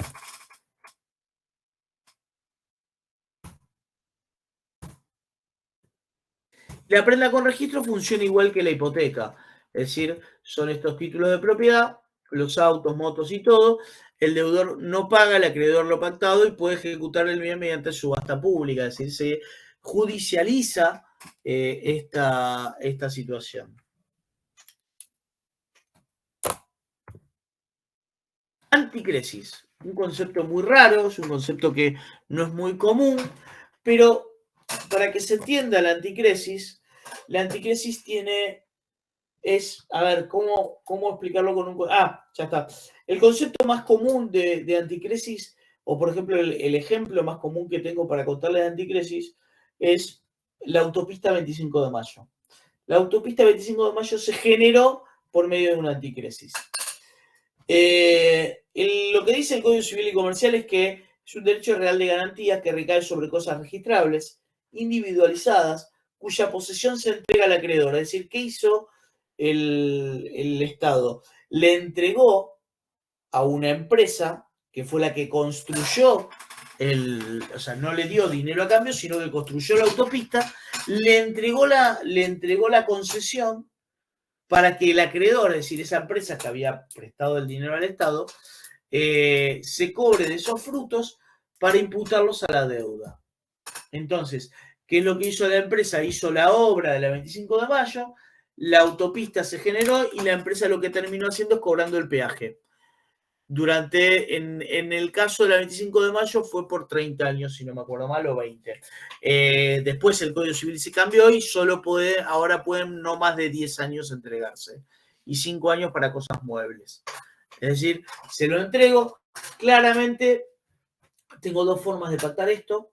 Una es que se lo entrego directamente por el tiempo que pasa hasta que me lo devuelve, o la otra forma es que se lo entrego hasta que se cobran los intereses, saca una ganancia de esto, porque ustedes imagínense, digo que yo les digo, bueno, mire, vamos a hacer una cosa, préstenme plata para comprarme un auto, pero eso sí, me prestan plata para comprarme un auto y ahora una vez que lo tengo, trabajen el auto de Uber, páguenselo y después me lo dejan cuando terminen. ¿No? Es muy raro. Entonces, lo que va a terminar pasando es que eso genere situaciones complejas. Entonces, yo lo que puedo hacer es, sí, listo, préstenme plata, compro un auto, ese auto se los voy a dar para que ustedes lo trabajen de Uber durante el tiempo que sea. Obviamente los mantenimientos los voy a pagar yo de todo eso, pero ustedes se van a cobrar con el beneficio de ese auto, se van a cobrar el interés, una ganancia, o pueden tenerlo por los 5 años hasta que me lo devuelven. ¿Sí? Y obviamente se desvalorizó en ese tiempo. Pero un poco esa es la situación de la anticresis. Es un concepto raro, una cosa difícil, diferente porque no lo tenemos incorporado, pero es una forma de garantía, de poner en garantía y de entregar, de poner ese inmueble en garantía. ¿Alguna duda hasta acá? Pero así como te lo dieron, lo tienes que devolver, es decir, en las mismas condiciones. Totalmente.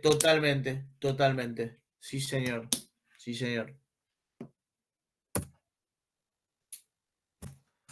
Hablé un montón hoy, ¿eh?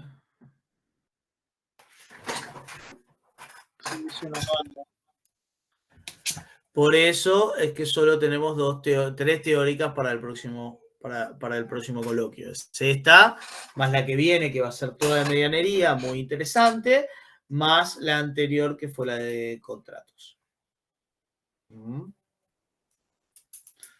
Profe, Pero bueno, la teórica anterior me parece que no está en el campus. Yo no la puedo ¿No está? encontrar. Yo no la encontré. Qué raro. A ver, espera que la busco. Es la de anterior.